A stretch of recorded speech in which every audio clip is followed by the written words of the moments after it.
तोड़ा नहीं है। तोड़ा होता तो प्रतिज्ञा को चढ़ाने की आवश्यकता न पड़ती, वो सीधे दंड को ही तोड़ता। लेकिन उसने क्रिया की है और क्रिया करने में ही एक कार्य हो गया है, उसमें कोई दोष नहीं।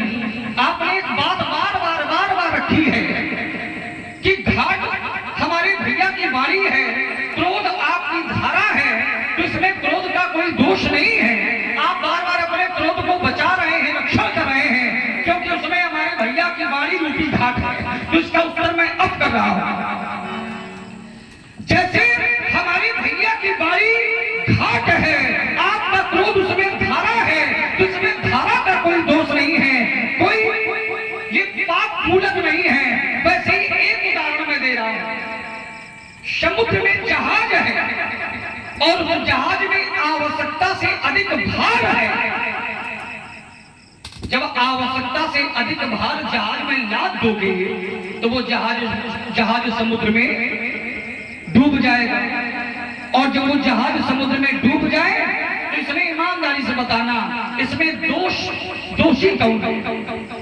समुद्र दोषी है या जहाज दोषी है, या जहाज में ऊपर जितना भार लगा है वो दोषी? कारण कौन है डूबने का? भार। और यदि भार के कारण वो जहाज समुद्र में डूबा है तो उसमें समुद्र का कोई दोष नहीं। आइए यही उदाहरण मैं प्रमाणित करता हूं। शंकर चाप जहाज, एक श्वास का उत्तर मारा, खाली समय में तैयारी करनी है उनका बैठा। शंकर चाप जहाज, भगवान शंकर जी की धनुष की उपमा की गई जहाज से, और जिसने धनुष का खंडन किया है उसके बल की उपमा की गई है सागर अमुख बाहुबल। रहस्य का भी उद्घाटन हम नहीं करेंगे कि लक्ष्मण ने एक बात हमारी स्वीकार कर दी। घोर हार भृगुनाथ हरिसानी और घाट सुभद्र राम बर बानी। इस तर्क पर लक्ष्मण का कटाक्ष नहीं आया, इसको स्वीकार किया इन्होंने कि ऐसा ही हम उदाहरण दे रहे हैं। अगर तुम ये कह देते कि परशुराम जी आपका क्रोध बुरा है यहाँ पर भी, तो हमारी बात का खंडन होता। लेकिन तुम तो हमारी बात का मंडन कर गए, और मंडन करने में उपमा दे रहे हो शंकर चाप जहाज और सागर अमुक ही बाहुबल। तो जैसे परशुराम जी के क्रोध का दोष नहीं है, वैसे ही धनुष तोड़ने वाले का दोष नहीं है। तो इसका मतलब क्या हुआ? इसका मतलब यही हुआ कि तुमने हमारे क्रोध को स्वीकार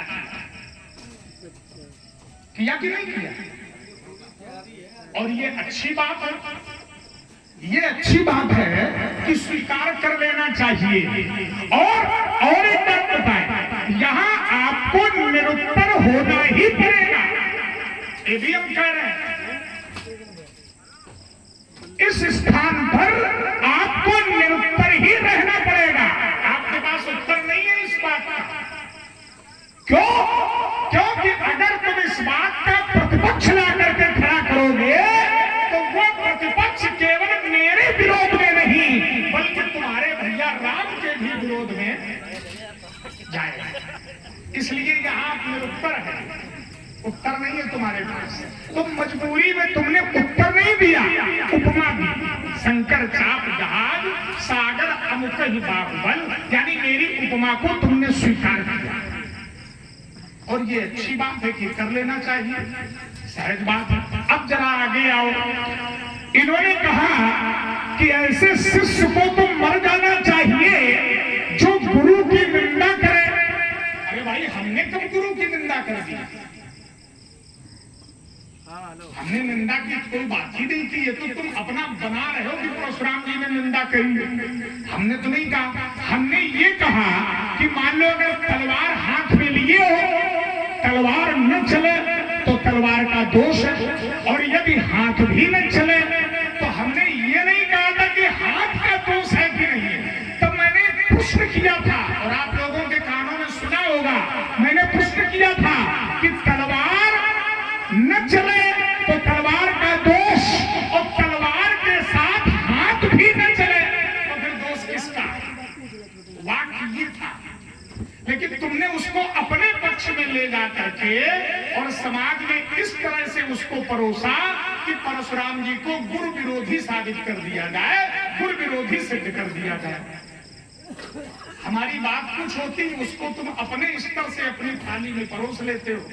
हमको समझो तो पहले कि हम कह क्या रहे हैं। मैंने श्लोक पढ़ा था, तदातुकम्भृतं शैवं धनुर्भीम पराक्रमम्। क्या इस श्लोक में भगवान शंकर की निंदा है?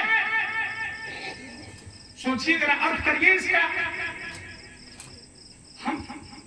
हमारी सहजता को कभी भी कमजोरी न समझना, और मैं बार बार इस विषय पर सावधान करता हूं तुमको। हमारी सहजता को हमारी कमजोरी मत समझो। हम उत्तर दे रहे हैं तुम्हें, लेकिन जितना तीखा तुम बोल जाते हो इतना तीखा मैं नहीं बोलता।